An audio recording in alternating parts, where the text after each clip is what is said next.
Everyone, today I'm going to talk about summing because someone asked me to in one of the sort of polls that I did. This is not a tutorial video. I'm not going to show you how to do summing. I'm just going to tell you about my experiences of it and whether I use it in professional workflow.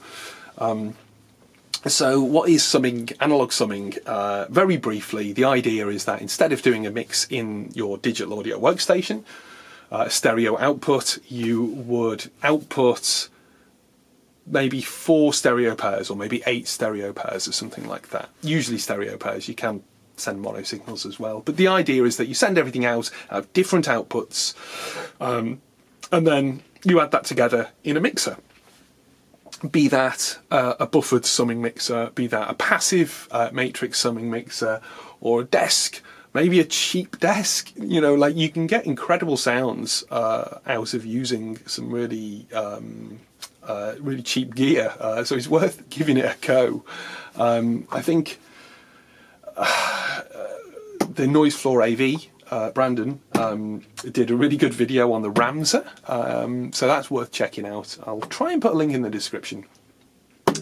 So, is it worth doing this summing, and what's it doing? Well, as you know, I use Mixbus and Mixbus 32C for most of my projects.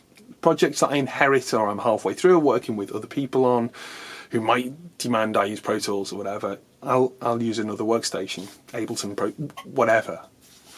With those projects I do tend to sum through the desk.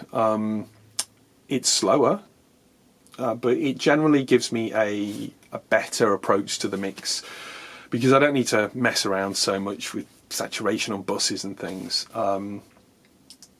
Really depends on what the workflow is. If it's going back out to someone, maybe I'll have to use plugins.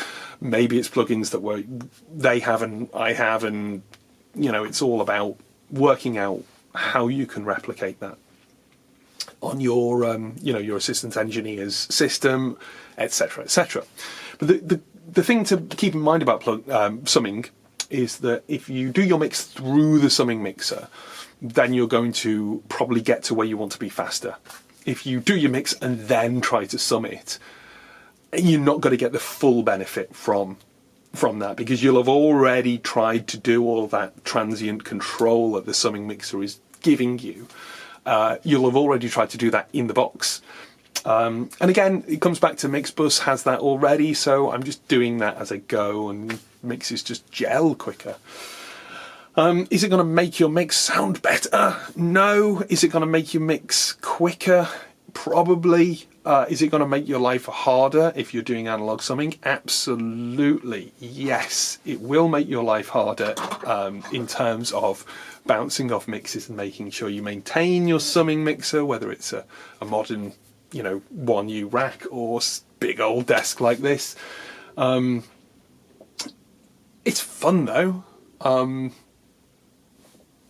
So, yeah, try it. You know, whatever works for you. That's all I can recommend. Grab an old mixer out of your cupboard,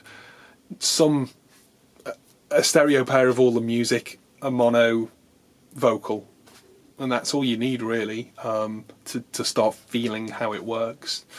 So, let me know if you want a full tutorial on summing and some comparisons and such like in the comments below. Make sure you like and subscribe and all that jazz. Let me know if you're liking the vlog still. Yeah, and I'll see you next time.